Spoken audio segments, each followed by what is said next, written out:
The winter of 1347 had teeth, sharp, relentless, and unforgiving. Frost crept up the thatched roofs of Blackmoor village like a thief in the night, and the river ran thin, whispering of hunger to come. In a crooked cottage at the edge of the woods, Isla stirred a pot of thin broth, more water than grain, her knuckles raw from scrubbing linens for the manor house.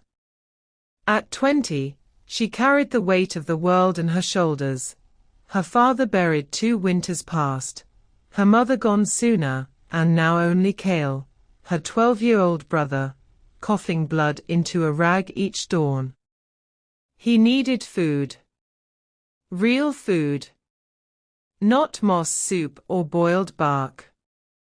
And so, on the eve of All Saints' Day, when the orchard walls of Lord Everard de Valin glowed gold in the setting sun, apples fat and crimson, untouched by blight, Isla made her choice.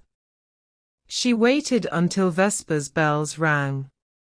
Slipped past the sleeping hound with a scrap of salted meat. Her bare feet made no sound on the damp earth. Her tunic, coarse, undyed wool, patched at the elbows, brown as dried mud, blended with the shadows. She didn't want riches. Just 1 apple, one to mash with honey, if she could find any, and press between Cale's cracked lips. Her fingers closed around a fruit hanging low on a twisted branch. It came free with a soft snap. She turned and froze. A guard stood at the gate, torchlight catching the steel of his halberd. His eyes narrowed. "Thief," he bellowed.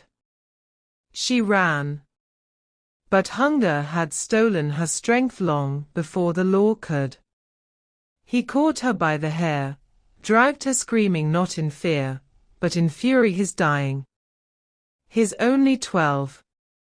Through the orchard, past the dovecot, into the cobbled courtyard where the evening market still lingered. Word spread, villagers gathered. Children pointed, women looked away. Lord Everard emerged, tall and rigid in a dark green surcoat embroidered with silver hawks, the crest of House Valin. His face was carved from stern marble, high cheekbones, a thin mouth, eyes like flint. "A thief in my orchard." His voice cut like a whetstone on steel. "Bring her forward." Isla was shoved to her knees. Mud stained her tunic. Her hair fell over her face, hiding tears, not of shame, but of rage. How dare he live in warmth while Cale shakes with fever? "You stole from me," the Lord said, not unkindly, but without warmth. "The law is clear. Theft is punished with lashes. 3, for a first offense. Publicly. So all remember the cost of greed." Greed?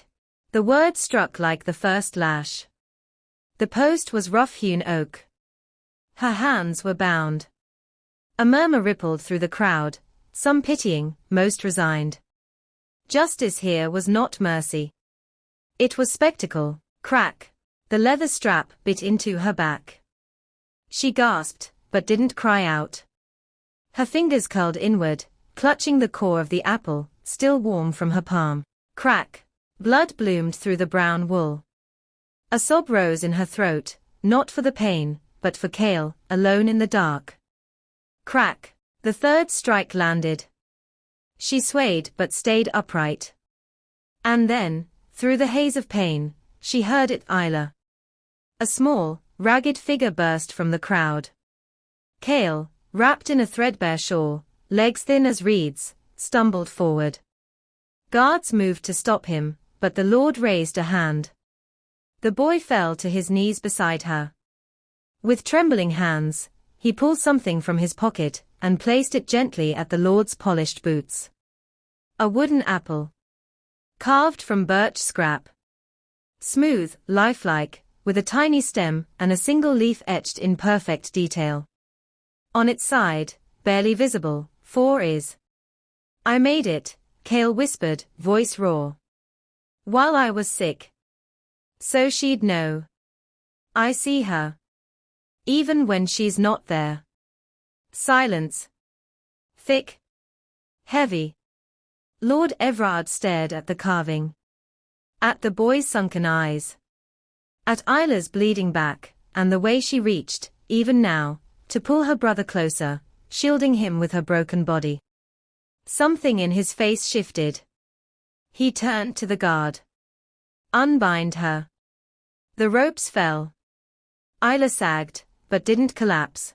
She met the Lord's gaze, not defiant, not pleading. Just waiting. That night, no feast was held in the great hall. Instead, a fire burned low in the solar.